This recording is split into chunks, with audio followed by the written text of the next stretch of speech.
You guys ready? Ready. Ready. Let's do this.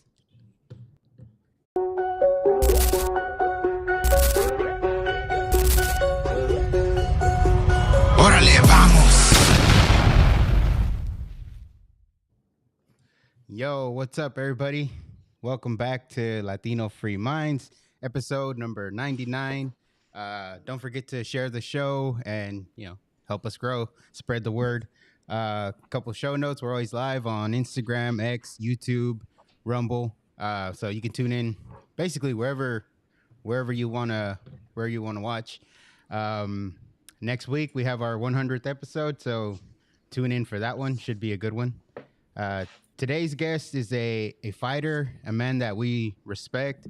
Um, he stepped up to fight in one of the most difficult battle zones, if you will, here in California. And honestly, Nick, we want to thank you for that because not a lot of people, are willing to do that. So, Nick Wilson, uh, brother, thank you for coming on. It's good to have you back on. How you been? Good. And thank you guys for having me. And thanks for being so supportive during my campaign. I really appreciate it. Yeah, man. How you doing, Danny? Doing good, doing good. Glad to have Nick back on. Always enjoy having you on and having a conversation with you. Appreciate you. Yeah, Thank you. And likewise. yeah. Hey, Christian, the shirt's nice, eh? Same here. Oh, yeah, for Thanksgiving. Um, or with the pajamas. But yeah, it's good to have Nick back. Been excited all day just to hear, you know, uh, the insight. You know. Yeah. So, oh man, can we get into it? Let's go. Good. Well, Lots to discuss. first and foremost, Nick, since the whole campaign and all that, how you been? How was that? And if do you have any plans in the future in that regard? Yeah, good. I mean, it was definitely a hard race. It was a long battle, and obviously, it wasn't the outcome that we wanted. But we'll see how things go. It's been time of regrouping, reconnecting with family. Obviously, we were hitting it hard every single day, and we'll see how things go. Mm-hmm. It'll Okay. be interesting. Yeah. Yeah, yeah, Well, for sure, for sure. Well, whatever you do, you got our support, and thank you. we're here for whatever. Thank Um, you. so what you been up to lately then? Yeah. So obviously, I had shared with you guys during the campaign that I was a police officer, that I had retired, medically retired after 13 years, and after I retired, I started a nonprofit called the Resiliency Project, where we do suicide prevention for law enforcement. We're blessed with an amazing team that takes peer support calls when officers, first responders are in crisis, and then we raise money to help them get into treatment, recovery services, clinical services in an effort to prevent suicide. So during my campaign, on top of that, I was fortunate and blessed to have met a gentleman by the name of Corey Godero, who is a military veteran and lives down at the border. And so I went down there. I met with him, and I was really in shock at what I saw. And when I got into the campaign, all the consultants or people up in Sacramento are always giving you either talking points or telling you what to talk about, what not to talk about. One of the things that they made very clear not to talk about was the border. And I thought that that was insane. I thought that that was ludicrous because it was clearly an issue that was impacting the state of California and the country, and on a variety of reasons, for a variety of reasons. And I think that this transcended party lines, as evidenced by what we saw with the outcome of the presidential election and a lot of other races, local, state, and federal races. So um, Corey was, he lives down there. He lives about 5, 6 miles from the border. And as I was getting to know him, and as he was taking me around the border, I was absolutely in shock at what I saw. And I want to get into that and talk about that with you guys, in terms of what the experience has been. But it's something that I think firmly everyone needs to know about. Everyone should be made aware of. And so, if it's good with you guys, I'll just begin and kind of like what Yeah, I've come to recognize. So anyway, Corey, uh, his family lives down there, as I said, and he kind of got into what we're doing now kind of by accident, right? He got away. He moved out of the heavily populated areas of San Diego out to near the border to get away from the homelessness crisis. When the administration essentially opened up the borders, he started seeing and recognizing people coming across the border, walking on his property, and then groups of what they continue saying military aged males, right? And then he started, and these are in the hills and the dirt roads that this guy grew up on. So he's very familiar with the terrain, with the area, and he started seeing people discard documents, IDs, and other things. And as he started collecting them, kind of like, well, what is going on, and why would they be discarding this evidence or this stuff? So he was, a year and a half into collecting all this stuff, and then he started going on to the news. He was on Bill Malusian's show and other people's shows, trying to get the information out. Like, hey, there are thousands of people coming across the border, and they're ditching, hiding, discarding, destroying their personal travel documents, cell phones, other things that would probably be important for local, state, or federal law enforcement agencies to be aware of. And so, as we continue to get to know each other, this guy is an amazing person. He's a Christian. And he has, this team around him of military veterans that truly care about our country, that really care about our nation. And we decided that we were going to start this nonprofit under Corey's leadership called the GOAT Initiative to be able to collect valuable information and data and then provide that data that's actionable intelligence to local, state, or federal law enforcement agencies in an effort to stop human trafficking, child trafficking, and then provide other important data that would lead to actionable intelligence that would help strengthen our national security posture, right? So that's started, and I've been down to the border now quite a few times, and I am going down tomorrow, actually. And I just want to tell you guys, from a law enforcement perspective, what I've come to really look at, understand, and it's unfathomable. It's unfathomable what's happening and what's not happening. What? So from a law enforcement perspective, I want to take you guys kind of in your audience on a little bit of a ride here to understand the lens through which I see this whole thing and what's happening. The ride along. Shout out Corey. It's going to be a virtual ride along, right? Mind you, Corey has collected thousands of passports from all over the world. Wow. We're talking passports from Afghanistan, Angola, Bangladesh, Bolivia, Brazil, Canada, Chad, Chile, China, Colombia. I mean, this goes on an insurmountable amount of countries, by the way, that are friendly to the United States. So you're wondering why they're coming through different areas along the open border instead of the a regular port of entry. Am I coming through clear, or is it You're good. it just are we good on? All right. Yep. So he's collected all this stuff, and then he's collected a lot of cell phones. I believe more than 20 cell phones now. And in these cell phones is a treasure trove of intelligence. So let me stop there and back up a Does little bit. Corey have any help? Is it him? Is it that So easy for like one person to start just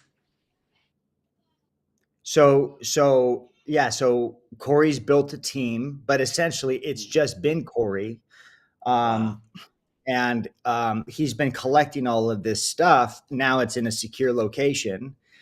And we're growing the team, but he's poured all of his time, energy, life savings into the equipment, that is required to collect this stuff.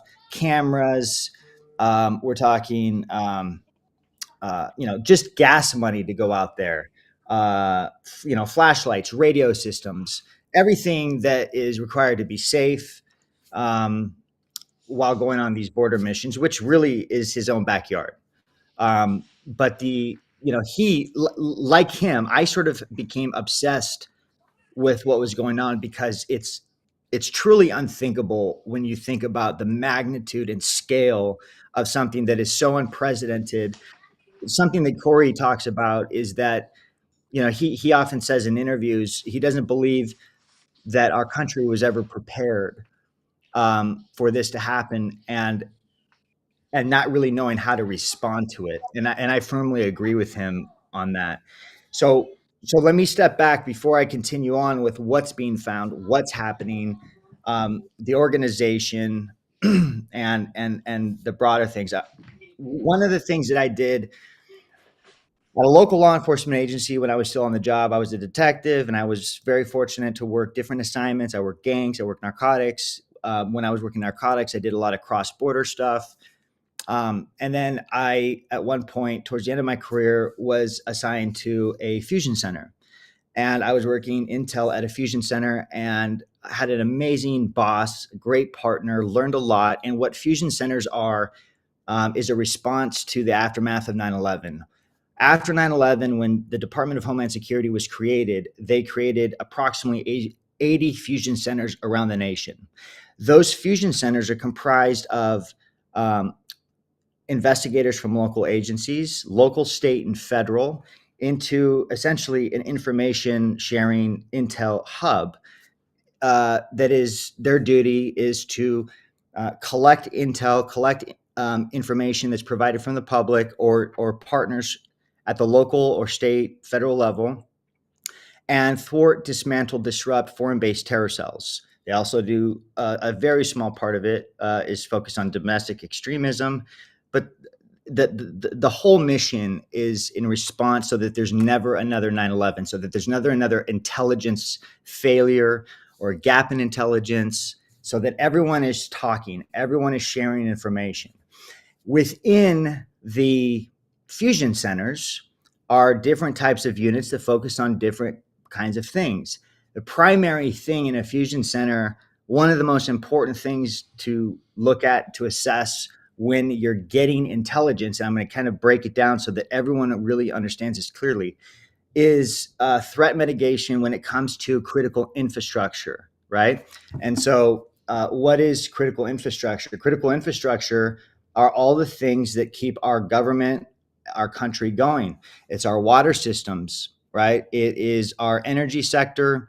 It is, all the nuclear. It's IT. It's food and agriculture. It's our financial services, federal buildings, transportation systems. So there's 16 designations of critical infrastructure sectors. Okay.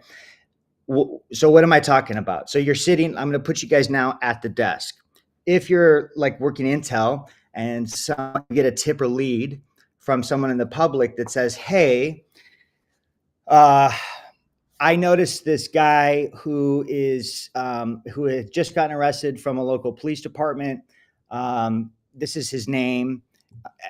I watched this guy taking pictures of an airport, and the next day I was at a different airport. This is just a hypothetical, and he was taking pictures of that airport. Well, then you would take that, and while that's constitutionally protected activity, just taking pictures of something, that's not normal behavior. So the role of a fusion center is to assess, is that a threat? If so, where's that threat coming from? Is that an isolated thing? Is this tied to a broader network? What is this person doing? For someone to walk outside of a military installation and take photographs or test the security of that facility, right? Then you start building your case and you start investigating it. Who is this person? You look at their social media, open source stuff. Are they posting things that are radical or anti-American? Are they a threat somehow to the nation? Do they have arrests for crimes of violence? Are they posting something that would indicate, that they want to attack? So there's all these different things that you look at from an investigative standpoint, right? Especially when it comes to critical infrastructure. Okay, so now having said that, you know, you get something like that, you would work that up. And, if there's a guy, let's say a local law enforcement agency comes and says, hey, this is suspicious, I'm going to submit this tip or lead. We just arrested this guy. He has 5 cell phones in his car. We just arrested him for illegal weapon. We just tracked this guy, and he was standing outside of 3 different heavily populated malls taking pictures. And then he was taking pictures of a power plant and a water dam. That would be something that a fusion center would want to know about. And just so you know, a fusion center it's funded by the Department of Homeland Security, but it's really being driven by the FBI. Okay, because the FBI is responsible for terrorism investigations. Okay, now let's go back to Corey, the border, and the organization that he created called the GOAT Initiative. From a law enforcement perspective, I was in shock that no one was collecting the information that he was gathering every single day. And we're talking about thousands and thousands of pieces of data. Clearly, everyone has a different political opinion. I respect that. But one thing that cannot be discounted is the fact that we have had an open border policy under the Biden-Harris administration, without question. And what happened is that there have been over 10 million people that have come across our borders. We don't know who they are. There have been over 2 million gotaways, they call them, which means we have no idea who those 2 million people are. That's crazy. There's been over 380 illegal aliens that are on the terrorist watch list that were apprehended at the border, over 380.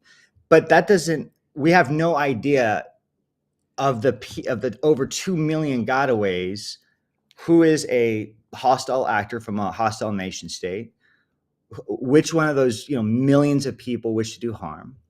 In the total of all these acts, when Corey is out on these border missions, he has collected cell phones. Forget just the documents for a second, because every document tells a story. In those cell phones are thousands and thousands of pieces of information that are absolutely critical that any investigator or any task force would want to know about. Inside of those cell phones are chats. Telegram chats is a good example of this. Inside of those Telegram chats collected on our soil are thousands and thousands of people within the chats talking. Inside of those chats, many of them, thousands of them, are Chinese chats. And remind me to come back to what director of the FBI, Christopher Wray, said about the FBI about the Chinese CCP, the Chinese Communist Party, which is arguably one of our biggest adversaries. Inside of those Chinese chats are photographs and videos of critical infrastructure. Let me pause. There are thousands of people asking normal questions. Where do I go for food? How do I get a job? A lot of them, how do I defeat the immigration system? How do I come up with what's called credible fear interview so that they can bypass our immigration system by claiming asylum? They're asking, so normal stuff like, how do I rent a place? Where do I go to do this? How do I get my driver's license? A lot of it is shocking. But other things inside of those chats are unbelievable, and what I believe is extremely dangerous when it comes to national security. Meaning, there's no reason why someone that's coming to the United States for a better life would have files on their phone of our United States nuclear posture. There's no reason why people in these chats are uploading pictures and videos of airports, even smaller municipal airports, water systems, dams, electrical systems, transportation hubs, transportation systems, the metro in LA, subway systems in New York. There's no reason why they should be uploading firearms, indicating firearms acquisition, ammunition acquisition, where to get them, how to get them. There's no reason why people who are coming here for a better life should be taking videos and pictures of SpaceX, Northrop Grumman, defense contractors, the security gate where it says do not enter, indicating entryways into these facilities, access points. There's no reason why anyone who's just here for a better life should be discussing how to acquire weapons and hurt Americans or the countless other things that they're discussing. Corey, to take it even a step further, has spoken to his entire network of law enforcement agencies, officers, agents, local, state, and federal, different task forces.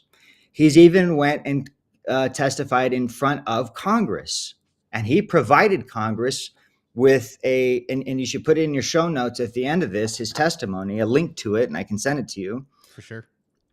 An incredible 5-minute statement, testimony that was so incredibly powerful. He was invited there by Congressman Darrell Issa and has heard nothing since. Now, you can assume a lot of things, and I want to assume that, number one, the administration has given clear direction that this is the way it goes, basically handcuffing law enforcement agencies from doing their job, preventing them from doing their job. This doesn't even count for ICE agents who are not able to remove documented gang members, sex offenders, and people who have committed heinous crimes against Americans. Corey has uncovered a treasure trove of intelligence that would be beneficial to the law enforcement community and the intelligence community. But beyond that, we're talking about people now that are on American soil that are in these chats sharing this information, and a lot of it is very difficult to decipher because you have to think about what the context is and what they're saying. You need translators aside from the regular automatic translating button that you have within the Chinese chats. You have to understand the context and what they're saying. And within some of the chats, you've got upwards of about 60,000 people that are chatting in these chats. The crazy thing is if I were a spy in another country, I would have my own communication system with other spies. If we needed to, hide our communication, you would do it in a way that would make really no sense, and that wouldn't be very clearly understandable or visible to the naked eye.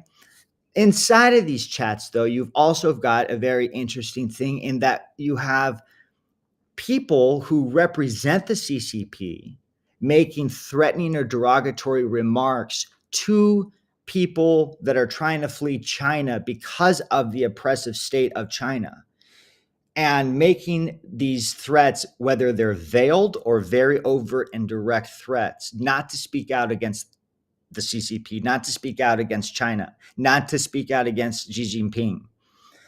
And what they'll do as a sign of intimidation is they will upload pictures and or videos of family members, from wives and children to the elderly in China, who have been brutally murdered, decapitated, filleted open with knives, in these chats, as a reminder to the people that are speaking out against the CCP here now. And what does that mean? Like, it is clear evidence that the people that are here who upload pictures of other Chinese foreign nationals and talk about it, they represent the CCP and are here on American soil. Now, there have already been news reports of people, CCP operations and or CCP police stations that have been broken up by the FBI, dismantled by the FBI. I think one was in New York. I think they got another one, I believe in LA for sure, and I believe another one in New York. And I could be wrong on that information, but there have been news reports of CCP operations being broken up here. My point is that you've got hostile actors from hostile nation states, countries that are hostile to the United States, that are communicating in these chats from phones that have been intentionally destroyed or burned or buried in an attempt to conceal their identity or their activities, collected by Corey in a place where he had a lawful right to be in his own backyard, that is evidence of threats to our nation, our national security. You know, if one of us is trying to flee our country and to go to Mexico or Canada, let's just say, and all four of us are friends, and we all, let's say, go to Canada, because in a hypothetical, we're trying to flee our communist country and state, and I guess arguably under Biden and Newsom, you could argue that, but it hasn't gotten to that point of fleeing, right?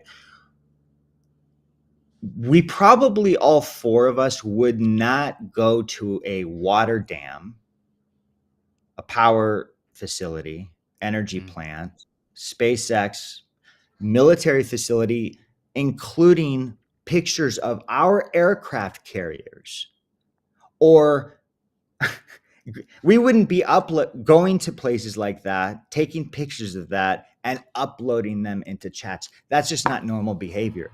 We have a real problem and no That's one's yeah. listening. So I just wanted to kind of get that out before we keep going, because that doesn't even touch on the human trafficking stuff and other things that are at the border that are just absolutely vile and should be, Yeah. Yeah. addressed immediately. Yeah, no, I mean that's it makes me wonder, right, with all the fires and all that. And then they're still got to figure out how they started to begin with. But you say all that, and then I saw the story about the what do you call it, the reservoir or whatever that was empty, that hold 117 gallons of water, and I don't know. I just started to wonder, did they know that? And you know, it, I don't know. Yeah, I could be a conspiracy theorist, but Well, you know how I that don't think works. it's, and of course, the word conspiracy theorist is always like assigned to people who are actually just speaking truth. Like the word Hmm. conspiracy theory. Like, I'm so over the whole. It's I'm tired of the bullshit and the narrative, and that's Yes. what this is. Okay, Hmm. this is the weaponization of government in a way that I've never seen in my life, and it's not a conspiracy theory that fires were intentionally set, because people have been arrested and there's video of people lighting Hmm. fires. Like, do I think that this is global warming, climate change? No. Yeah, these are people, right, that are lighting fires, and at a time when, like you said, like Gavin Newsom just tried to go on like um, a total his own disinformation campaign by saying that it's a disinformation campaign that our reservoirs won't fill because of the Delta smelt thing. Well, having run for office and having seen the environmental radicals and extremists, like, that's an actual thing. I've talked to farmers whose water bill is exorbitantly high to the point where they are, thinking about getting rid of their farms because they can't afford the water thing anymore, because we our infrastructure is so poorly mismanaged because of radical ideologies. And now we're seeing it for the first time after an absolute preventable tragedy, in that almost, all of LA has burned to the ground, and it was preventable. And you got Mayor Bass, who needs to resign, who was in Ghana. You've got Gavin Newsom, who, clearly did not appropriately fund um, uh, fire, but at the same time they're spending billions of dollars on radical stuff that isn't helping us whatsoever. Well, healthcare, right, for illegal aliens. That's one thing. Healthcare for illegal aliens, and how about Bill Asaley's bill that he tried to pass that the majority of the supermajority of Democrats refused to pass, which is to deport illegal aliens who have been convicted of sex crimes against children. Very that's reasonable bill. that's fucking wild, man. I don't know. Very reasonable bill. You'd imagine. Yeah. It's reasonable. There's nothing but, the narrative, which I think people are pretty sick of. I think people are pretty much over it. Like, they see through the BS. They realize, you're not a whatever this, you're a radical white Christian nationalist. If you believe in your country, you're patriotic, and you believe in Jesus Christ, our Lord and Savior. I'm sorry. You can call me all you want. Right is right, wrong is wrong. What's reasonable is clearly evident, and their policies have been nothing but destructive. Every time we've ever been on this podcast, we've talked about the unreasonable policies of the supermajority Mhm. in Sacramento, and now you take it to a local level, and you see it with the mismanagement of public funds at the city level. LA, total disaster, and it's not exclusive. It's not just LA. Yeah. This is throughout all of California. So they don't want to secure the border. They have facilitated an absolute invasion, millions of which are bad actors. You don't have no clue who these people are. You already have evidence of them committing crimes. There was a Navy SEAL in San Diego whose daughter was sexually assaulted in the middle of the night Mm. because of an illegal immigrant. Does the news get to talk about that? No. Does the DA office put that out? Because we're a sanctuary state. And so it prohibits intelligence and information sharing that needs to get out to the public, especially so that there are adequate, reasonable policies that can be legislated and passed to protect Americans. We're Yeah. not protecting Americans. We've made it worse. We've made it more dangerous, and they're hell bent on creating 15-minute cities. That's a very real thing. Agenda 2030. It's on their website. They're talking about it. This is not a conspiracy Well, theory. I They don't want think to start. Gavin, yeah, Mhm. I think Gavin Newsom himself did that little shimmy yesterday, right, with his shoulders in that little interview where he's talking about, how they're gonna implement it or bring it to somewhere within the matter of days. The idea of I think he's reaching out to the governor of Hawaii. I he said think. Los Angeles 2.0 or something like that. But Yeah. So Lahaina, if you look at what happened in Lahaina, it's the same thing that's happening here. And Yep. Lahaina was a land grab, right? And you want to talk about oppressive policies, like Hawaii is out of control. Like their Yeah. governor, maniac, and there was massive, widespread abuse and corruption when it comes to public funds and the mismanagement of policies that are very concerning. So when you open up the LA City Charter and you open up certain links, and I can send them to you guys, you can put them in the notes. yes, They sir. talk about exactly how to rebuild LA. This was written and passed in 2023, 2024. And it clearly outlines an agenda as to what they want in terms of these 15-minute cities. They want people to walk or use bicycles. They don't want people to own land. They want to go away from farming and our food systems, basically our entire way of life. I joked about this in another podcast, but it really is that whole you will own nothing and be happy. Yep. The thing is trying to get people to understand and recognize that this is a real thing and really happening. And I'm sorry, look, I'm 42, and I, I love California. I grew up in this state, but when my wake up was was in 2020. That's when from especially from a law enforcement perspective, you take an oath, you risk your life daily, and you do it knowing what the weight of what it means to take an oath to defend the Constitution against all enemies, foreign and domestic. And when you dismantle the fire and police service by terminating people for not being inoculated with an experimental vaccine, and you single-handedly destroy the profession and then weaponize the district attorney's offices and prosecute cops because of a false narrative of institutional racism in law enforcement, and then you start changing the way cops learn and what they have to focus on, and then you shift the priorities and the collection needs of fusion centers so that they're more worried about domestic terror threats, okay, rather than worrying about the millions of unknown subjects who have crossed into our country who have expressed their intention in doing us harm, right? There's enough there,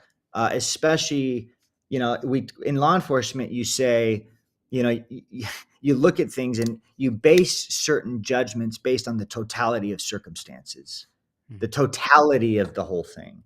Well, the totality of the circumstances that when you look at what Corey has found in cell phones, discarded document. Why are they discarded? Why are they trying to destroy their documents?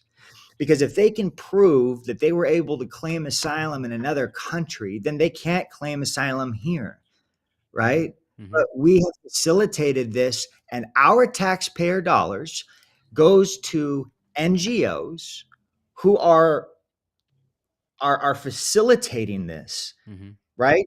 And single-handedly facilitating child sex trafficking. So when you go to the border, and this was really my wake-up call was, when I saw this with Corey, there was one day where I was watching Border Patrol being overwhelmed. There was only two guys that were standing in an area, and I think like the next border patrol guy was miles away, and these two guys were surrounded by illegal immigrants, mostly Chinese military aged males, and then there was a small group of children, and I saw NGOs taking pictures and videos of the entire incident and then the children, and then taking the children into a vehicle. Off they went, and they were separating children from adults. And there's more that I'm going to let Corey reveal, because this goes much deeper than the observations I'm talking about here. Mm-hmm. But we got a real problem when there are hotels in San Diego or other properties where children are being taken to, and then they're going to unvetted sponsors like Tara Rodas talks about, and from there they're gone. And now we have over 500,000 missing children who are unaccompanied minors who are missing children. And our taxpayer dollars were directly responsible for facilitating that at the behest of the United States government under the Biden administration. My issue is this, and here's my message to law enforcement. And I pray that everything we believe and think January 20th is going to happen, right? Right. That there are going to be corrective measures that are going to take place. But my message is this, because we never know what's going to happen, and we don't know how crazy 2025 is going to be. It's already been a crazy start of the year, but we do know that those on the left, or however you want to call it, deep state, administrative state, we don't know how crazy things are going to get. My message to law enforcement is to remember your oath and to never just become the robot that they want you to be. You have an oath, and you're not supposed to follow orders if they're illegal, unethical, or immoral. It was never a law enforcement officer's job to enforce public health mandates. Mm-hmm. It's never, we shouldn't have to be inoculated to go purchase a cheeseburger, to be inoculated to walk into a museum. And that happened with me and my family. And nothing against anyone that decided that they were going to get a vaccine. That's your choice. That's your personal choice. For me, we decided not to. And my faith grew. I've always believed in Jesus Christ.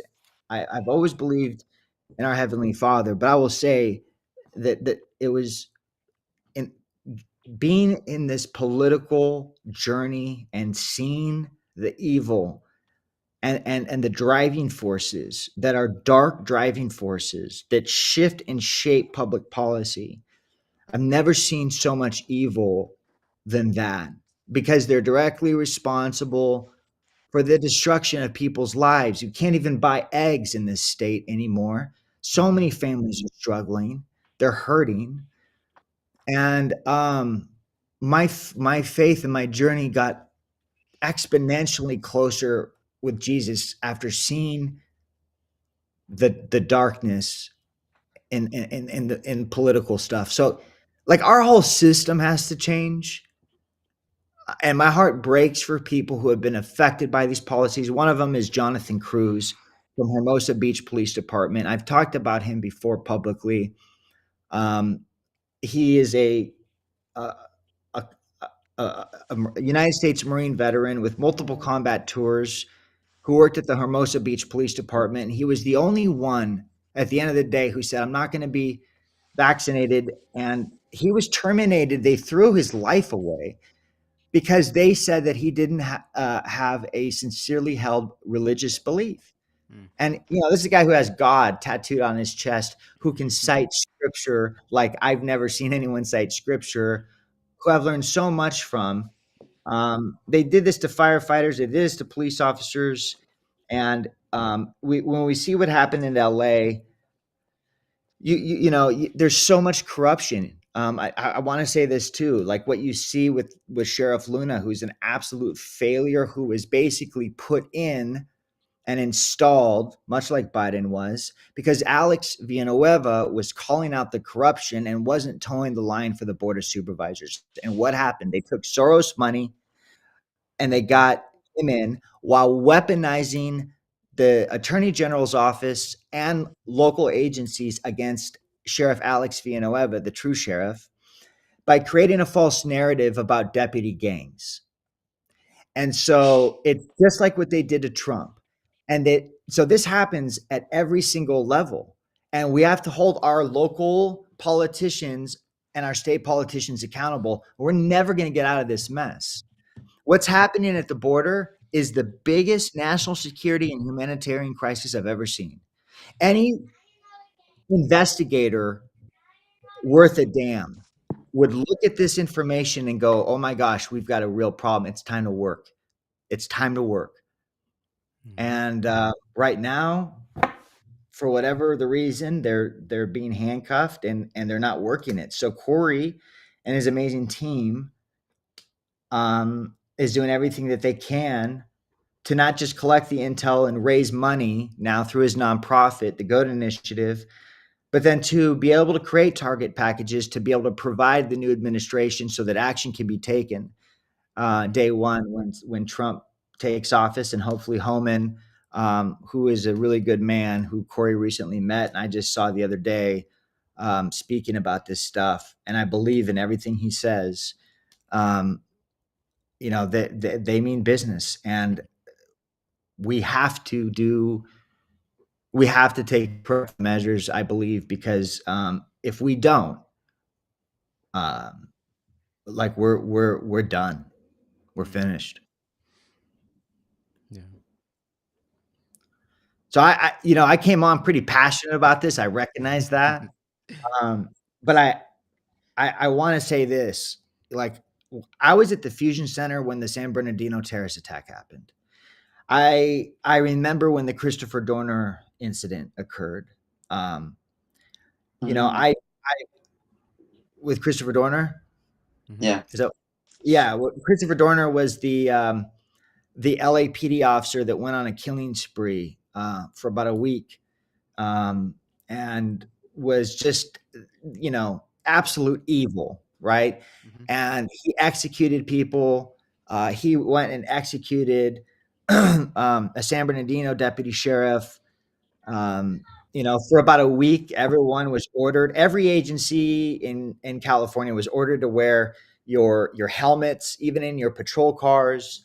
I was at one point sitting on surveillance at his mother's. I remember these incidents, right? I remember what happened in Las Vegas. I remember, and I understand the intelligence and the law enforcement response when it comes to threats, whatever the threat is, whether it's a foreign threat, a domestic threat. I was the investigator in Orange County that really took a lead on white supremacy organizations, the real actual neo Nazis that had swastika tattoos on their face, on their neck, on their body, that actually committed crimes in furtherance of and for the benefit of criminal street gangs, whether it was robberies or narcotic sales, in order to advance their gang and their ideology. So I am very well aware of what it means to testify in court as an expert when it comes to gang ideology and crimes that are committed for the benefit and the direction of criminal street gangs.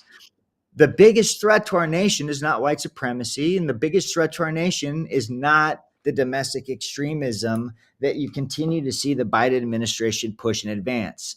It is the unknown people who have now come into our country illegally that are real threats to our national security, that want to see the demise of the United States of America.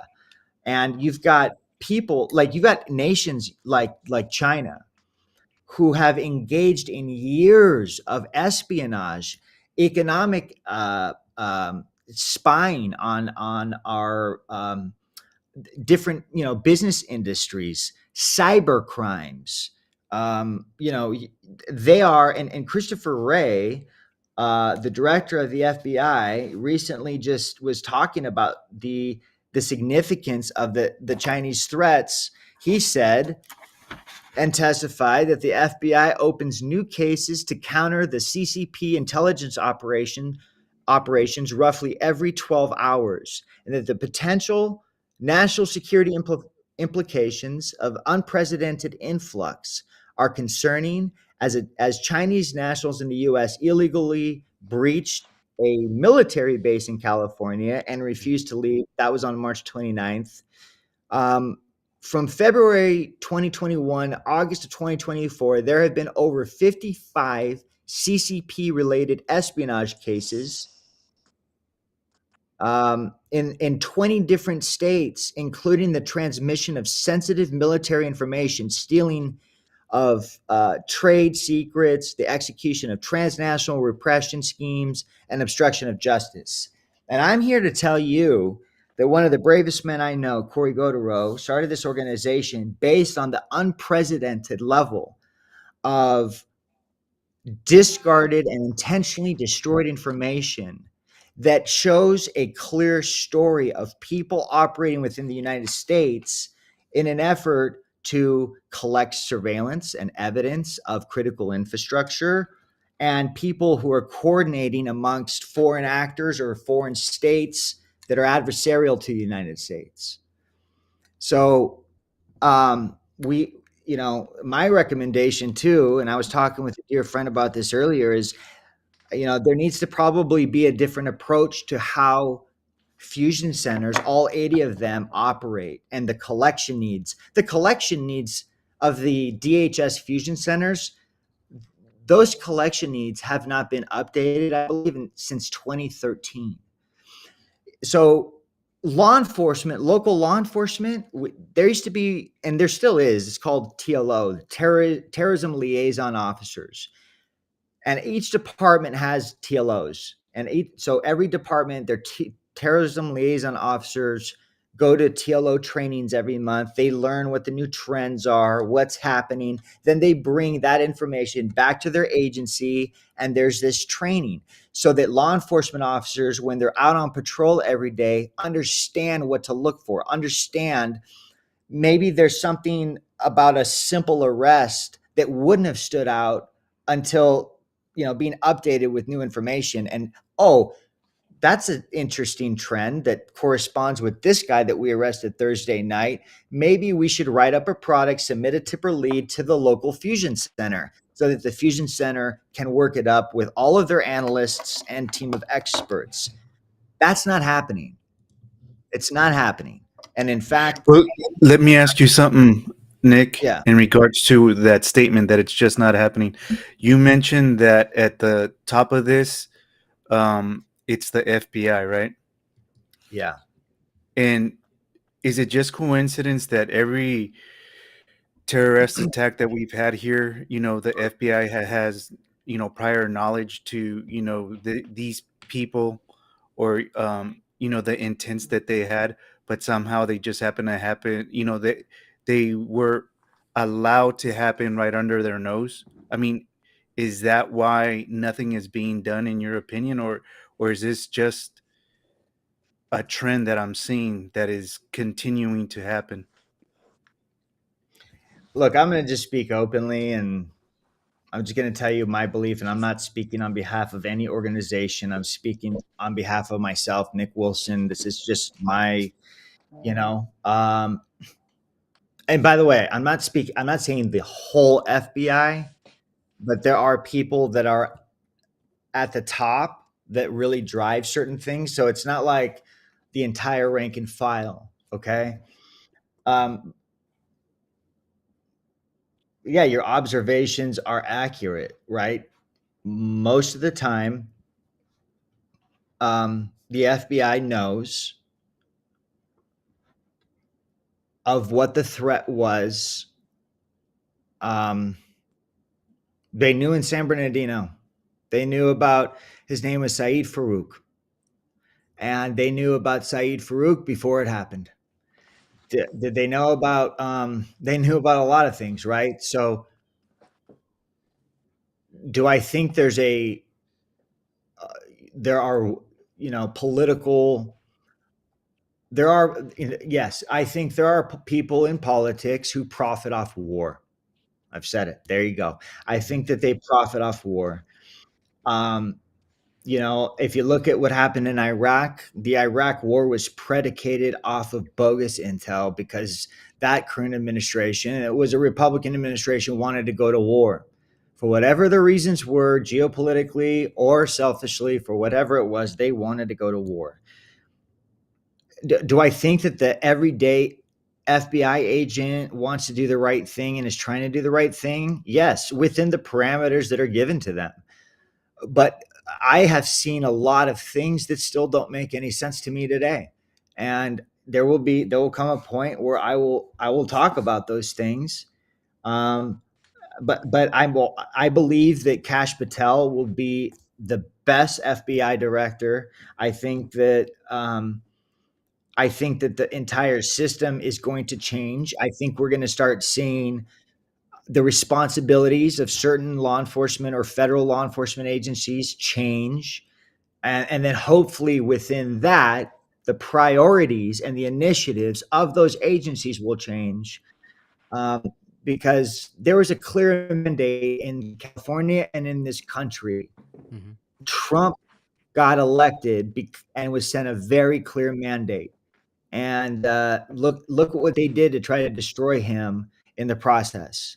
So I have to stay hopeful, and I have to stay in that space that that good wins, righteousness always prevails. I believe right now, personally believe that God is doing something profound in our nation, because our nation is so broken by dark forces that have been there for years. But my real wake up was 2020, but I saw things towards the tail end of my career that still bother me today.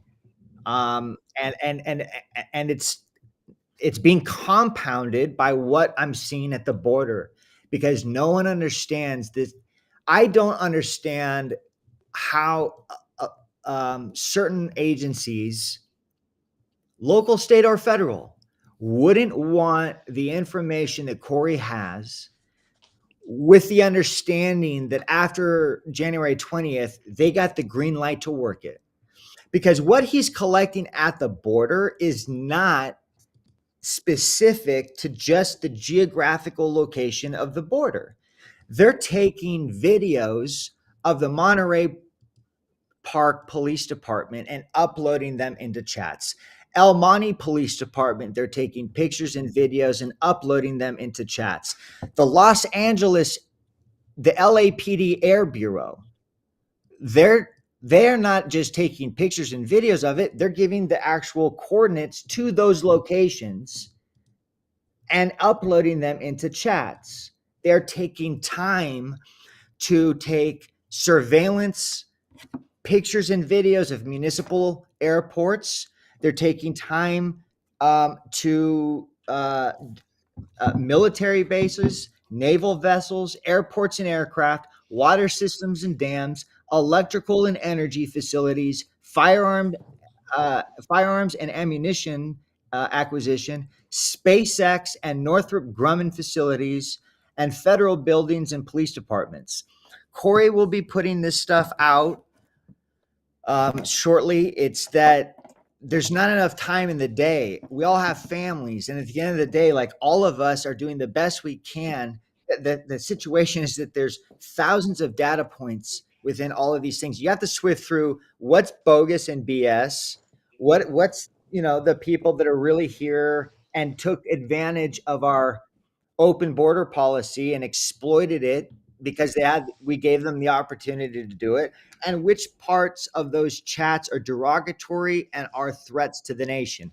That one that you have up there right now, that picture of that guy, Corey found that phone. That phone belongs to a gentleman that lives between Afghanistan and Pakistan, okay? And belongs to an organization that's on the terror watch list for the country of Pakistan. Not necessarily on ours. However, the intelligence community probably is going to want to know why that guy is here, who he's spoken to, where he is. Don't forget there are people that, on top of spies or people that are working at the behest of foreign nation states, there are terrorism financiers, there are jihadists here that financially fund terrorism operations. So the intelligence community and the intelligence apparatus has to change its priorities and its collection needs, right? And the Department of Homeland Security and their collection needs has to marry up and match what the FBI's collection needs are, so that everyone is on the same page, because right now we're not on the same page. Mhm. I mean, why do we have the pictures that you're showing there? There's no reason why you should have countless photographs and evidence of people that are manufacturing passports. Just the other day, the Good Initiative, if you look at their Instagram, their social media put out, and Corey has spent money out of his own pocket to put cameras up, where he has a legal right to put cameras up to document who's coming across the border, so that hopefully later the new administration can use facial recognition to track some of these people. If you look at what Sarah Adams has said on the Sean Ryan show, she's spot on everything that she's talked about. And so much of what she talks about directly corresponds with the intelligence gathered by Corey and his team. I mean, these are photographs, I don't know if you can see this, Mhm. from these chats. There's no reason why these things should be on here. What are they doing? Why do they have all of this stuff? And not only do they have, are we still there? Yeah, you're Not here. only You're Yeah, we're not only do we have all of this illicit, suspicious online behavior in these chats, you've got and all of the critical infrastructure that they're putting up, which Corey's going to put up. I'm going to say this: you've got those cameras that are being destroyed by human smugglers coming across the United States into the United States armed with weapons. It's now happened 2 times. One of which they've taken one of our cameras back into Mexico, and he had put that out, and it's shocking. And it's shocking because we're letting this happen. It's being facilitated and allowed by the government. And this is why public policy and who your representatives are so important. And this is why it's so important, by the way, to back organizations like the GOAT Initiative, because, and I'm going to show, this will be one thing on your show. This is going to come out soon. These are photographs of SpaceX. Okay. Now look at this. Why are they taking these photographs? What is this? And how many people have we tried getting this information to? A lot. If you see that, right, that's like an entrance point, right? This is not normal. This is not a normal thing to take a picture of. This is not a normal place to be if you're just here trying to seek a better life. We would call them I've lived here. Sorry, go ahead. I've lived here by NASA my whole life, maybe 30 years, right? Not one picture have I ever taken of NASA. Right. This is, so you see this photograph? This is the aircraft. Well, difficult. Right there. This is aircraft, our aircraft carrier, right? In the text, it says, this is the U.S. Navy port in San Diego with 3 aircraft carriers docked at the port, written in Chinese. What's the point? Now, maybe there's just let's just go on a hypothetical. Maybe this is just a very curious individual. But when you take the totality of all of that and pictures like this, where they're standing behind a fence and they're taking this stuff and they're taking pictures of this, by the way, with uploading their IDs, right? These are obvious government IDs. And then you mix in photographs of long guns like this, right? And then you've got evidence of, you got all these cell phones. What is this? You got what, don't you think we would want to know the person that's responsible for uploading this? What is that? What is their intention? Why do they upload a picture? This is, now think about this. The Democrats are hell-bent on infringing upon our Second Amendment rights and coming up with a million reasons as to why gun control is such an important thing, right? They'll do anything, use any narrative, any tragedy to try to restrict our Second Amendment rights. Yet they will allow illegal immigration by the millions enter our country. And this isn't a big deal to them when they've got Chinese chats with people putting photographs with suppressors on the firearm and ammunition. Wow. And then telling them where to go purchase and acquire ammunition while simultaneously I thought those were illegal. Right. And telling them specifically, they're saying use VPNs, and they what VPNs to use, right? This is what I mean about the totality of the circumstances. So we're talking about I'll show you this, and this is something that's going to be put out very soon. So I'm not but just for your audience, for the purpose of this conversation, why would you? This is one of the things I mean. Why would you put this video up into a Chinese chat when they're talking about things that arguably are, is evidence of surveillance of infrastructure?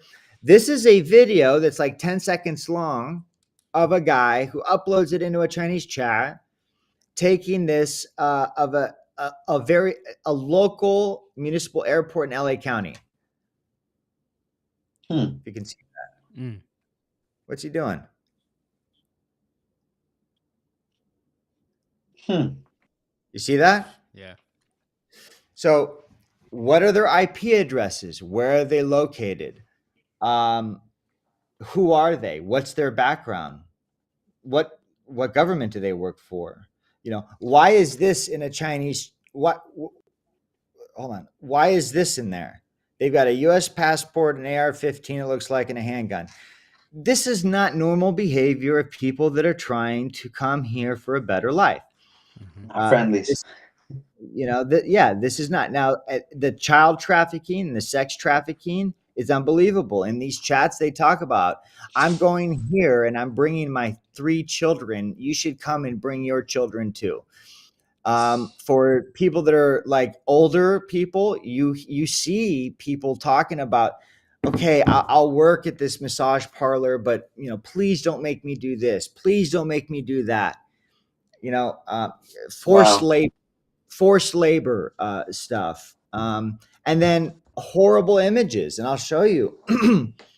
Hope we don't get censored. But remember when I was talking about uploaded chats Mhm. by what appears to be uh, CCP operatives or people working for the Chinese government that uses veiled threats to get them to stop talking about the CCP in a negative manner. Mhm. I talked to, well, this is one of the things that they put in there. This is a small child with an axe put into his head, right? And this is to dissuade people, from what I can tell. It is to dissuade people from talking. Yes, there are countless pictures and videos of, look what they did to me, look what they did to my family. I have to come to the United States to flee the communist dictator, uh, Chinese regime, right? But someone needs to go through this stuff and make sense of it, like, Mhm. because these are categorically, without equivocation, a national security threat. And I will tell you this: the the fact that they have allowed, this administration has allowed this mass invasion, has also created so much unnecessary suffering, torture, sexual assaults, people going through the Darien Gap, exploiting our failed immigration system, and then being tortured, brutalized, raped on the way here. Well, And Nick, I've heard that there's a whole bunch of people on standby at the Darien Gap. That's what I heard is the scary part, and nobody goes through there. But I heard that there's a lot of, Chinese waiting there. So it's, there, oh man, so people document their entire um, journey in these chats, and they document their travel history through the Darien Gap, and it's awful. It's terrible. It's honestly like, it makes me, I'm I'm so ashamed of this administration and what they've done to our country.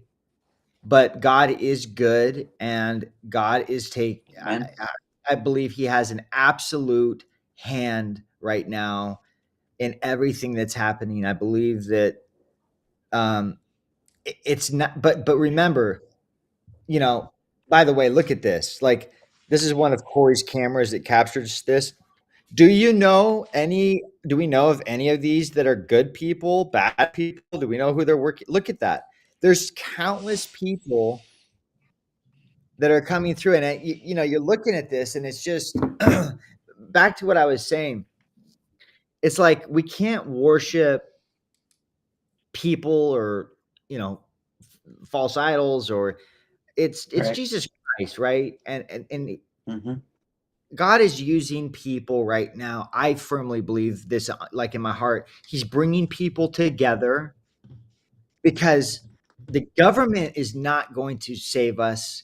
God is going to save us. And He's using people from the most unlikely backgrounds to be able to come together, share information. And at the end of the day, it's going to have to be incumbent upon us to be able to hold accountable our politicians, demand change, and then fix an entire system that's been broken for years. It's so corrupt, right? Anyone that's a career politician that is in it, like my opponent, like what she's, I'm like sitting here going, what has she done? Well, like she campaigned from her basement.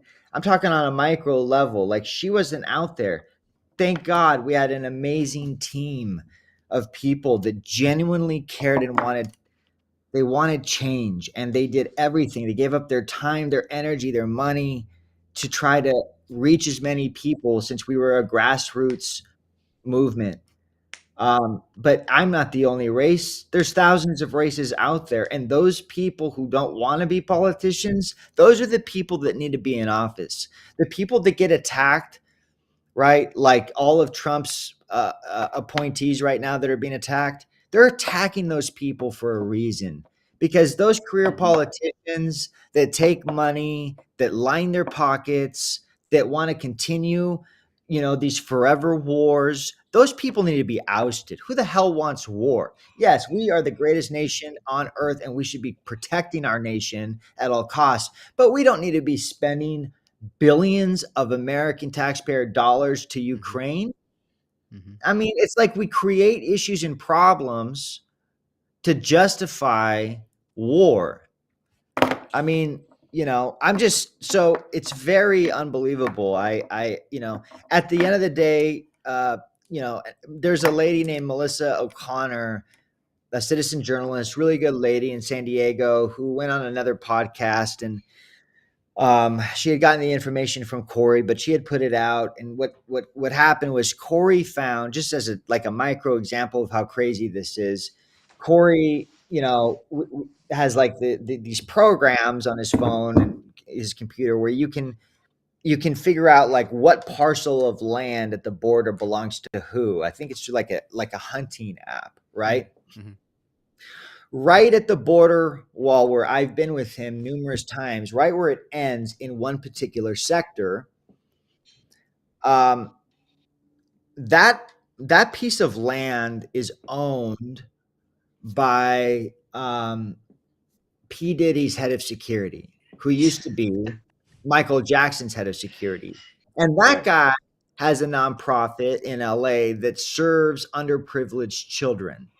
You know, at the end of the day, it's right in front of us, and if we don't get actively engaged, then we're asking for it. We just are going to continue.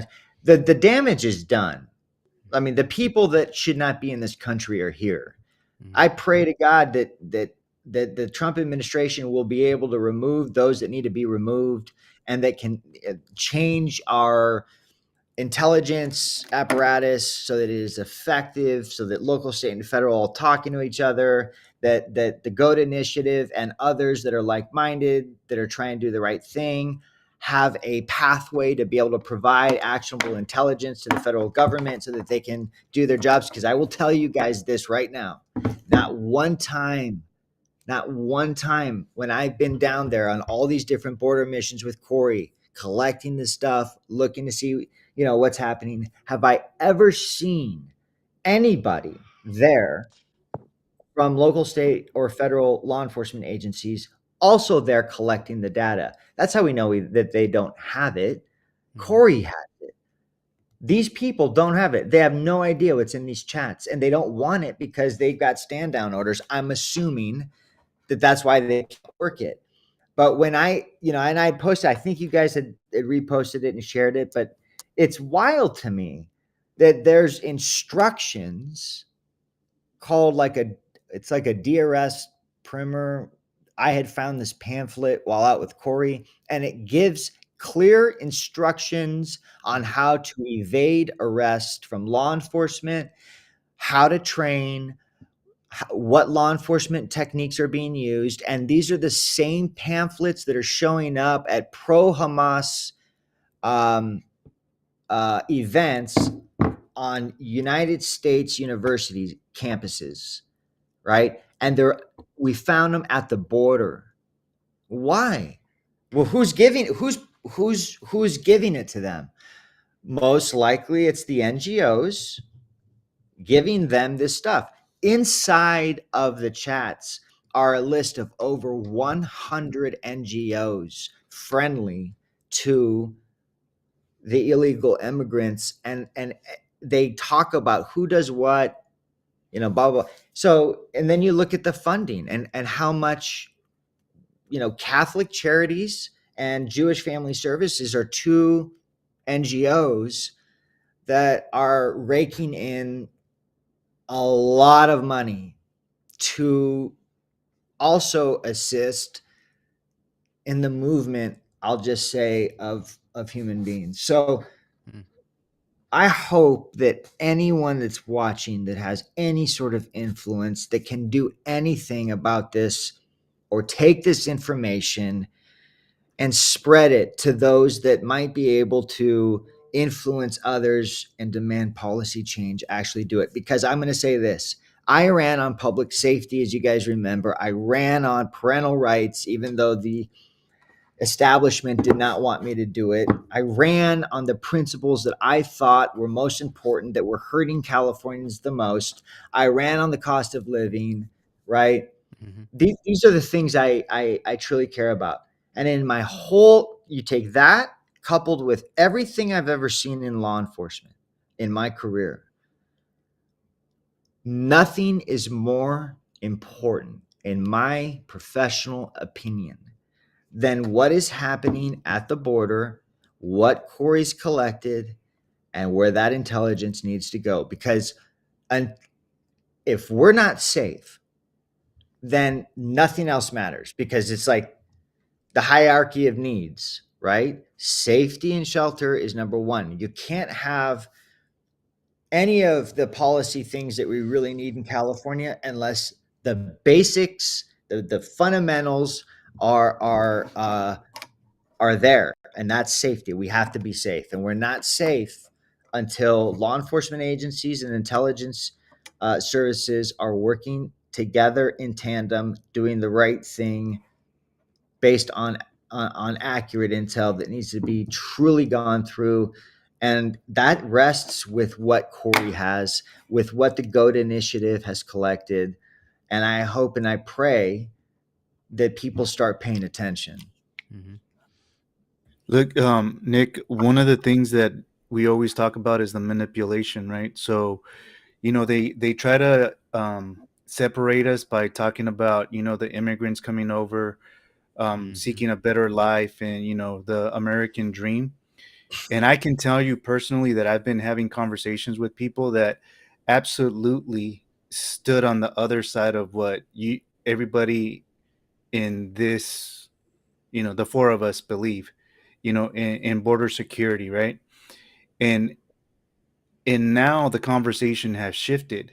Now they're telling me that it's bad people coming through, and they're coming to an understanding. We say this all the time. Time reveals the truth, and they can't hide this anymore. They're continuing to try to hide it. Just with the case in point that you're making with Corey and his organization and his mission, and what he's trying to do. But I firmly believe what you believe is that you know God is behind us, Jesus Christ is behind us, and leading us to the light. And maybe sometimes these type of things need to happen. We've been calling the Biden administration the red pill administration. If this was happening under Trump, under all the other administrations in the past, to a level where we couldn't recognize it and we couldn't see it. So maybe this is my optimism, like your optimism is that with this administration, everything got brought to light. They try to continue to do their usual business, if we want to call it, if that's what they do, um, and it's exposed. So I pray, like you pray, that with this next administration coming up, with Trump coming in, Kash Patel, director of the FBI, it all gets exposed, and everything that Corey is doing is all for naught, because they will take that information, they will take all of that and put all the pieces together. And look, the enemy knows that they can't just come and face us head on. It has to be within. If Mm-hmm. everybody understands that, and that's exactly what's happening. So Yeah. what I'm That. saying is, I Mm-hmm. pray that this administration coming in takes it, all that information, all that data, and does something good with it. And if they don't, we have to hold them accountable, Also, and yeah. that's something that we vow to do. Yeah, on this podcast right here, before Trump, the right and left was the same snake with two heads. Mm-hmm. We, you know, One of the things that opened my eyes is that I gave up on the government. I said, we're fucked either way. Whoever steps in, we're screwed. When Trump came in and both sides were against him, that was a good sign. And Mm-hmm. they're fighting them like hell. Mm-hmm. So Amen. I have I, to believe that he's still, you know, not beholden to, the deep state, if we want to call it that. yeah, I mean, and I think that's what it is. I believe it's like what Cash Patel talks about, right, in his book, Government Gangsters. And look, people can say what they want. The deep state is real, Mm-hmm. and I, you know, at one point, someday I'll talk about what my small experiences were in seeing things that make absolutely no sense. But as we're talking about all this, and if anyone is actually watching this from beginning to end and they get the anxiety and the fear, remember, it's in Second Timothy, right? And that's that, God doesn't give us the spirit of fear, but of power and love and of a sound mind. And if anyone has gone through the last few years and kind of entered into their own spiritual journey, like I really have, with momentum, it excites me. And Mm-hmm. while these are all injustices, we can't be afraid, and we have to remove fear from the equation and step into this in a obedient way to the Lord, with the primary focus and mission of serving Him, because all glory to God, and doing things to rid our system of evil. We live not in a democracy, but in a constitutional republic. And the whole threat to democracy thing, the whole twisting of words and Wordplay. language and meanings has to stop. We have to become laser focused. And we do that by focusing on Christ and doing whatever we can with whatever our skill set is to solve the problem. And we've got to step up now in a big way, because this is it. And I think we're going to see really bad things. We will see attacks. We are going to see attacks. There's going to be threats to our nation. But in the midst of that, like, it's time to get to work. On the SWAT team, after you clear a room, you clear a house, it's like, no, let's do a secondary search. Let's do a third search. Let's get to work. It's called find work. We all got to find work right now. We got to get to work. We got to save our country. We got to save California.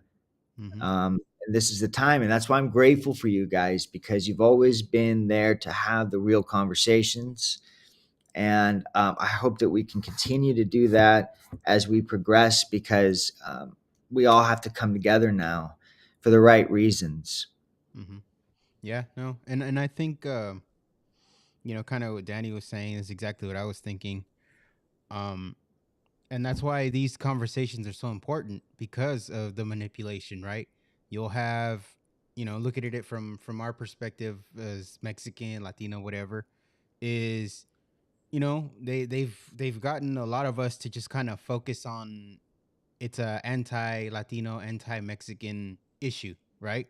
And I think it's important for people to listen to this conversation to see that it's not all about that. I get it. They're like you're saying, like you're describing, there's people coming in to work, right, to make an honest living, get a better life. But then you have other people, like you mentioned, like, why are they taking all those pictures? Why are they sharing all those videos? Like, there are people that are bad. It's just reality of this world that are coming in, and unfortunately good people get mixed into that, right? And it's not just a about one group or another. It's a mixture of so many things that could potentially go wrong. Like you said, 380 people that were on the terror watch list. 2 million gotaways. Like how many got away? Like mathematically, there's a lot more probably. Of course, without So, question. mhm. Sorry, keep going. Yeah. No, so I'm just saying like that's why I think these conversations are important, and I think the information that you're giving out with what you're doing with Corey and the Goat Initiative, and I'll make sure to tag their accounts, tag their website, and all that when this Shout out goes up. Corey. Yeah, shout out to Yeah. him. But look, Nick, I'm It's gonna, let Corey. me let me say Other this real real. quick. Yeah. We have this conversation is so important. Um, we have 1,400 people watching on X right now. This is the most we've ever had on any platform. So Wow. there's a reason for that, right? And I think it's because what you're saying, maybe a lot of these people haven't heard this. And, you know, I'm shocked to see the number right now, and they're here. Well, God, They've been here most of the time. God is good and God is working, right? And I'll just say this. Imagine this, because you were talking about the division, essentially, is what you're saying, right? Mhm. You're not, you're not, all of the things that they assign, all these words that they use to assign to people that just want to be able to afford groceries, provide for their families, not have their children be indoctrinated, and have a safe country and be free Mm-hmm. and not have their civil liberties be infringed upon. You're not Mm-hmm. anti-Semitic, you're not racist, you're not this, you're not that, for wanting those things. Those are basic foundational principles in a constitutional republic. And if you give a damn about our country and if you believe in our Lord, um, that's what being an American is. It is a radical extremist movement that likes to divide, and they come up with all these fancy terms to do so, and it instills fear in people and prevents people from just speaking truth to power. People like Corey, people like Sheriff Alex Villanueva, people like Jonathan Cruz, like CJ Wilkins from Azusa. These people, and if you don't know their names, look them up and look and see what happened to these people. It's what happened to Jesus Christ. He was persecuted Yep. speaking truth. And at the end of the day, I want to say, imagine what it feels like to be a military veteran or a Border Patrol agent who served our country, or even worse, a Gold Star mother like Cheryl Rex, who lost her son, Lance Corporal Dylan Marola, at Abbey Gate during the failed withdrawal from Afghanistan, to watch an open border policy when you've got all of those people who bleed, who sacrifice, who give everything of themselves to defend our nation. At the end of the day, we all know Mhm. that this is such an injustice, and it's time now to reclaim our country and do so not just peacefully but with a newfound vision, and placing our eyes, our hearts on Christ, and let our faith guide us and lead us to do the right moral thing. And if ever there was a time, this is that time. Yeah. Yep. I'm speaking, like, I don't, I wish I didn't even, like, I I don't I don't want to spend my time doing this border thing, but like, I'm so committed because I can't unsee what I saw. And I believe in Corey and I believe in the mission. And I'm still doing the resiliency project stuff because we have to be there for our first responders. We have an amazing team who continues to dedicate their time in supporting them. But at the end of the day, like, I'm speaking from someone who did have, really awesome assignments, and in my career in law enforcement, I worked really big. I don't say this whatsoever to brag, or I was nothing, right? But God gave me an opportunity to be a part of very significant cases, and I am speaking from a law enforcement perspective when I say I have never seen a greater threat to our country than what I have seen Corey collect, our team collect, and continues to collect every single day. This is this is the most pivotal national security thing I've ever seen. And I just pray that we all can work together to make things right and hold your assembly members, your city council members, your senators, your congressmen, hold them accountable. Use your voice and do it even if you're trembling in fear. Use that voice and hold them accountable. Mm-hmm. Well, I'd be remiss, Nick, if I didn't say you cleared up a lot of things for me, because I had mainstream media telling me that it was the parents that were the terrorists, for being involved. So who would have thought? Yeah. Yeah. You're bringing up a good point, right? You're not a terrorist if you want your kid to go to school to learn, prepare them for their future, not be indoctrinated by a radical leftist ideology that says that they can be whatever they want to be. God made us, and God is perfect. Like you know, in the Amen. DSM, not to go down another rabbit hole, but like in the DSM-5, like, it talks about, people that believe that they're the opposite sex, like they have a problem. I'm not some transphobe, bigot, for saying that, it's not okay to encourage your child. It's not okay to encourage your child to transition, give them puberty blockers. That's child abuse, right? Like, everyone's gone nuts, all right, and we have to come back to middle ground. And personally, I think it's 90% of people think like we do. It I is think it's the higher than that. Yeah.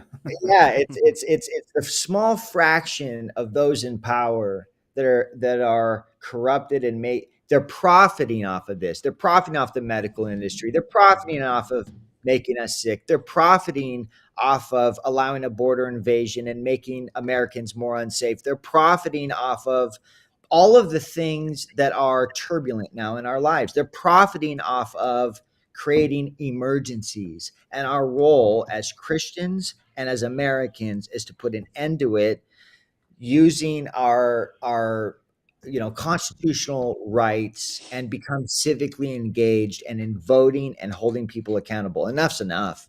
Mm-hmm. Yeah. Yeah, 100%. And look, the social experiment that they're working on, like what you brought up, Christian, it's a distraction from what the ultimate goal is they want to take away our God-given rights. They want to strip God away from us at every phase and every level that you can think of. And the damn Constitution is getting in their way. And that's exactly what they want to do. Bottom line, everything that you guys just talked about are distractions. And let's go back to common sense. We go back even to when we were growing up. Um, Common sense. There's the kindergarten cop, the little kid. We were joking about this the other day. He stands up in the class and goes, boys have penises and girls have vaginas. Is that it's that simple? And Mm-hmm. in us engaging in this BS that they're trying to feed us is a waste of time because we're feeding into that distraction.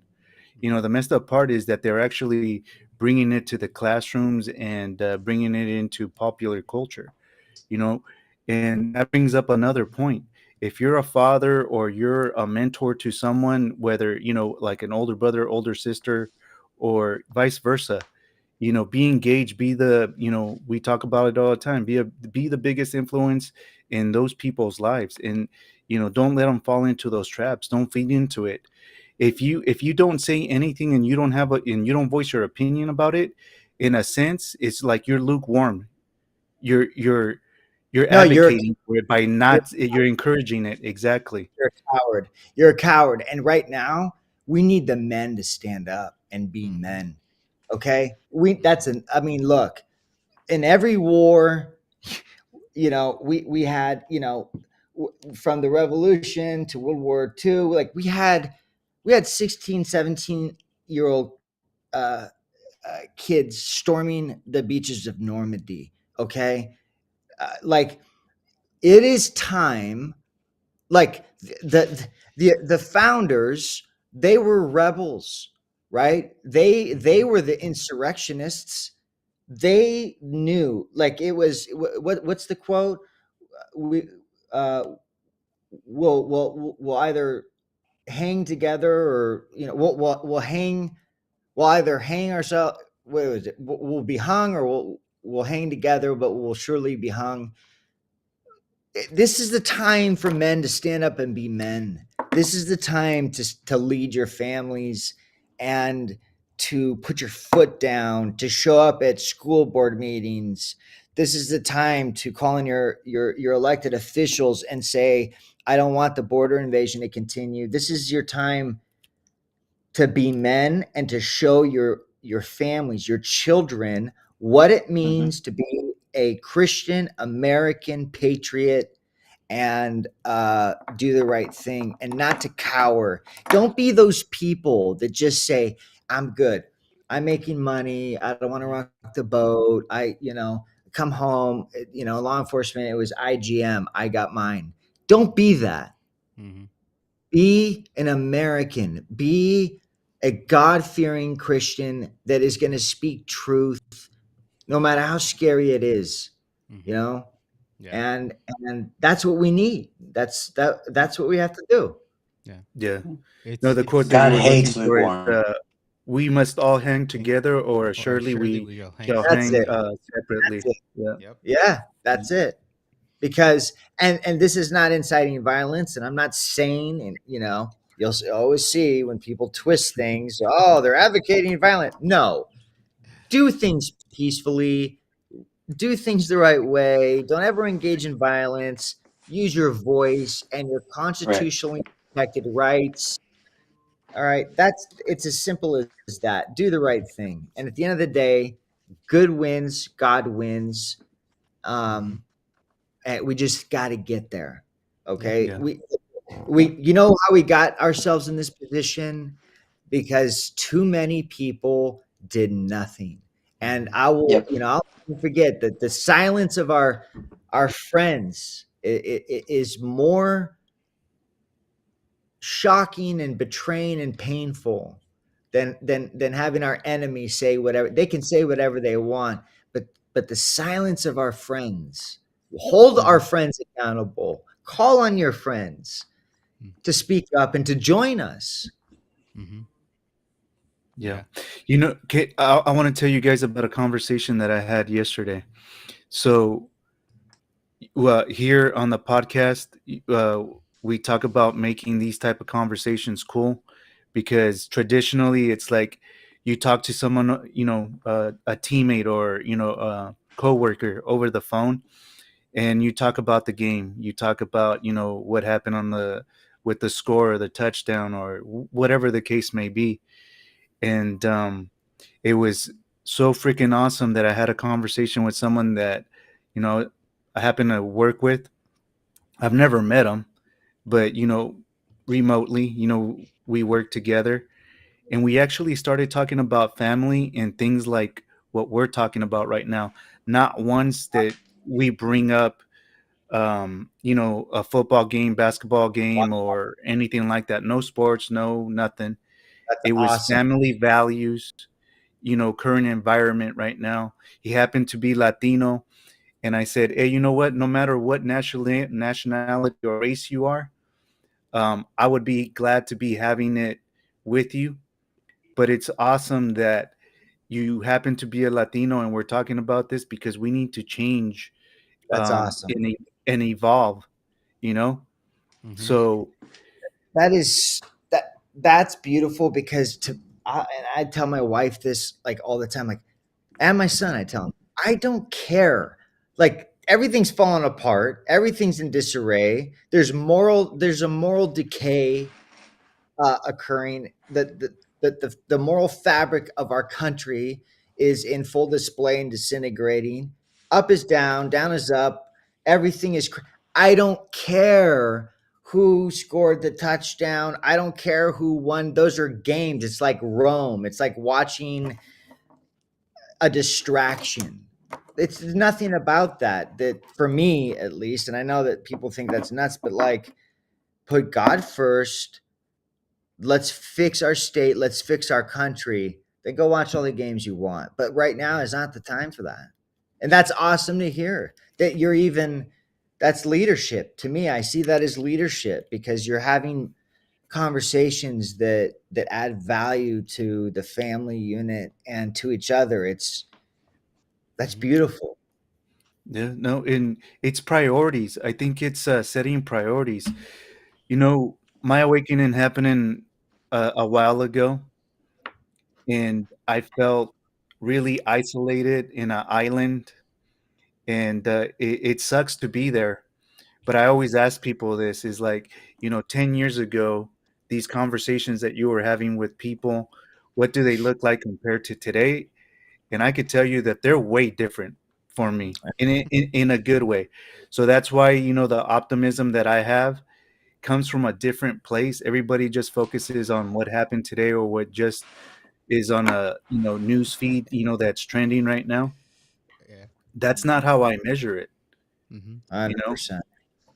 And yeah, now I worry if I can't make the early mass, which one am I going to make? Is it going to be the afternoon one, or am I going to have to go to Yeah. one way across the, town that's going to be in the evening and stuff like that? And that's kind of like, setting priorities. Mm-hmm. And it's good to see that people are setting the priorities right now. You look at, the ratings for basketball, football, and everything, they're all dropping. They're all dropping, Mm-hmm. you know? Um, and I just hope to God, I pray to God that people are prioritizing better now, that they're putting the real important things Yeah. um, as a priority.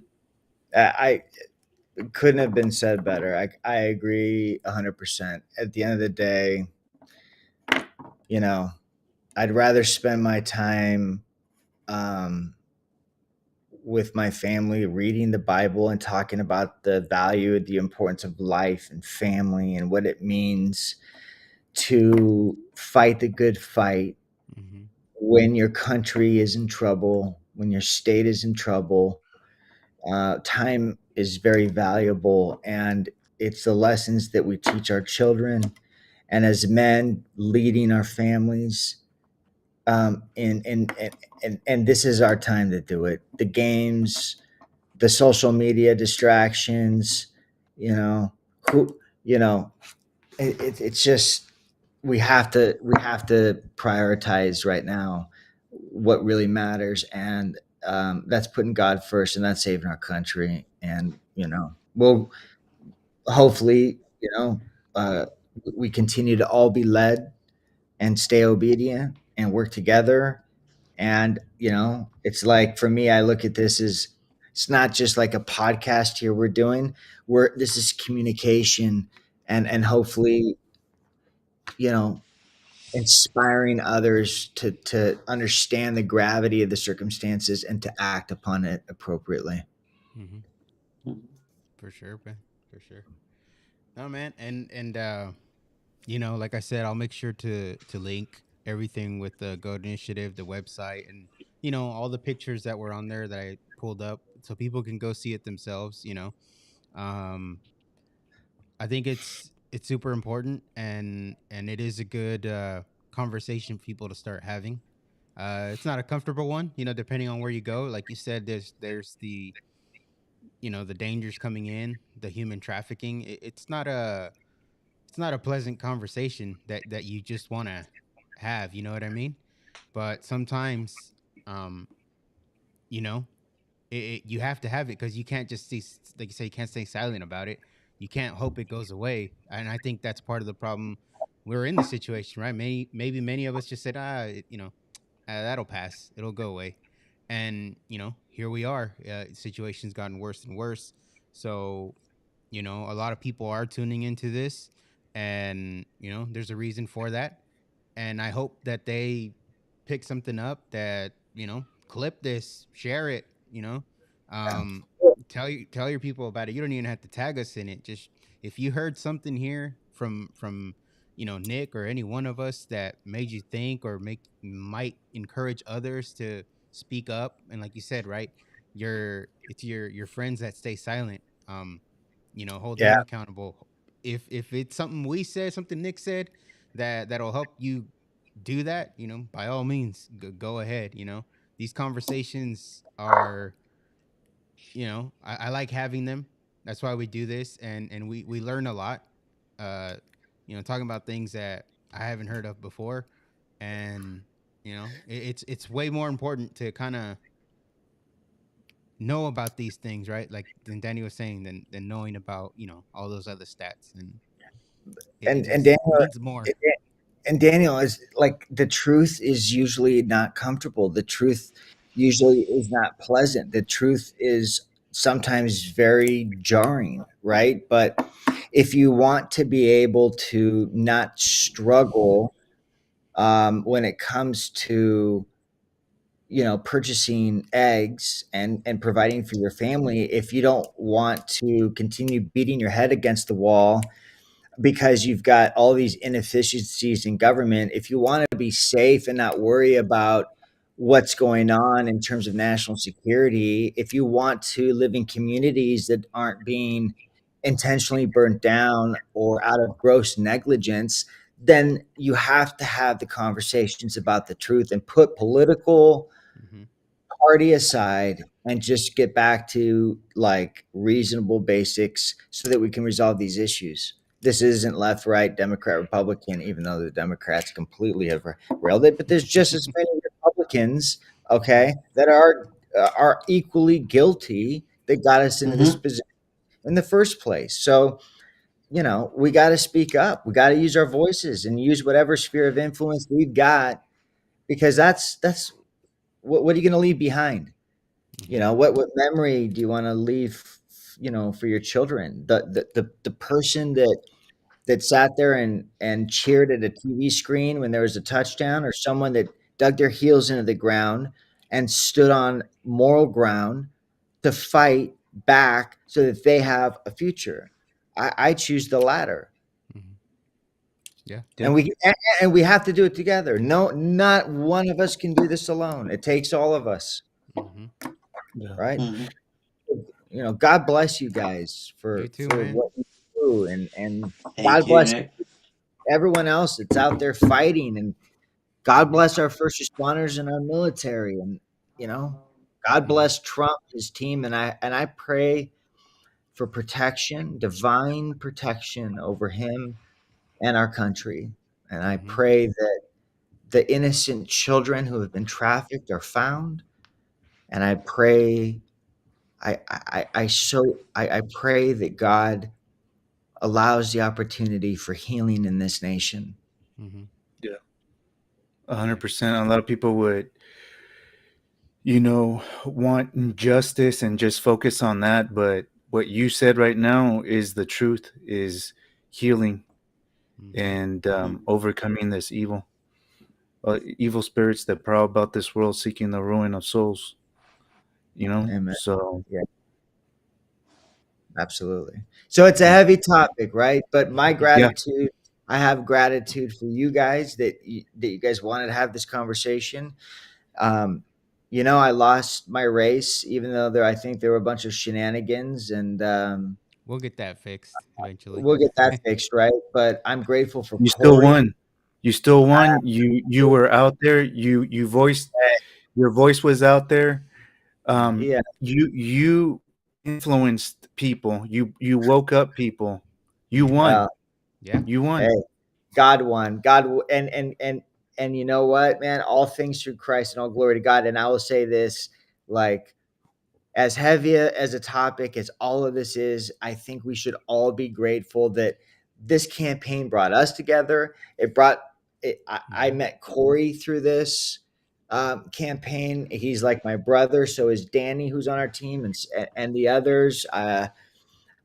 All these connections, right, Hmm. that have been made, and that's God's work. That's God's will, like actually in action. and you get to see that and experience that. So no matter how heavy anything is, man, we lift it up to God. We do our best, and we just continue marching forward. And I believe that no matter how crazy 2025 gets, that this is going to be the starting point of something beautiful for our country. I believe it. Hmm. Yeah, I feel it too. Well, well, I mean, this is yeah, like you kind of said what I said on the last episode of 2024 was because I was looking back at it and I was just like the amount of people we spoke to, you know, that we got to interact with and meet and all that. It's like, you know, that's part of I guess one of the cool things about doing what we do is it's just, I didn't know Nick Wilson before 2024. You know what I mean? Yeah, Like, and here we are. We gotta get a beer together, get together, do that sometime. But yeah, you know what I mean? Like, yeah, it's cool because I haven't met you in person, but I consider you a friend because I can see how yeah, genuine you are. And same with a lot of people that we spoke to. We don't know them in person, but just yeah, based on the conversations we have, you know that there's a friend out there, there's another fighter out there that's, putting his name out there, putting his voice out there for something bigger than himself, right? Or herself. Um and that's the awesome part, that's the awesome part about all this. So we really appreciate you coming on, and I'm sure there's still a lot more you could get into, so you might have to come yeah. back. We'll do uh it again. yeah, we might just make you a host, Nick. We'll do it again for sure. And no, we're brothers in Christ, man. Amen. Amen. Let's just continue the conversation, and let's continue doing good. And thank you guys again for the opportunity. And let's make this a really good year. Yep, for sure. You Amen. guys got any I thoughts or closing? I think Nick went to the border more than Kamala. Yeah. Those are Uh, actual boots on the ground. I'm curious to see your opponent, like what type of knowledge they have. If they can sit for an hour and a half, or almost 2 hours, and just go at it, man. This was really insightful. Shout out. Thank you, man. um, Yeah. I, I was fortunate. I was fortunate to meet an incredibly honest, brave man, Corey Godero, whose mission is so important. And I look forward to the opportunity one day to debate Michelle Rodriguez. I just got to hear her speak for the first time in a video. The first video she ever decided that she was going to speak in was to talk about her sports teams, and it was actually really entertaining. I wish her the best. Unfortunately, I've watched some of the stuff that she's done, and I'm scratching my head, and we'll see what happens. But it should be an interesting 2 years with her in office. Um, we'll see what happens. For sure, man. Danny, you got anything? Do you want to close it? No, just thank you, Nick, for everything that you've done, sharing time with us, talking to us, and more than anything is just, fighting the good fight. It's good to Thank you. see good people, good men. Hmm. You're a great influence, so thank you for what you do. Yeah. Thank you. Yeah. Thank you. And so are you guys. And so I'm very grateful. I'm grateful for the opportunity. You guys are really awesome, and you're the real deal. So keep doing what you're doing, and let's continue to grow this and spread the message. For sure. All right then. Well, everybody that's watching, because we just hit 1,508 Wow. on X. So everybody watching, make sure to follow Nick. It's at Nick Wilson CA on X. Make sure to follow him. And We'll and the link. go to Yeah, we'll link the Goat Initiative and all that on when this gets posted. But thank you for everyone that's tuned in, and we got episode 100 next week. We hit 100 finally. Tune into that. We'll be live like always, and we hope that you share. And like I said, if you picked up something that stays resonates with you, share it with your friends. That being said, God bless you all. Thank you for tuning in, and peace be with you. Peace be God with bless. you. God bless.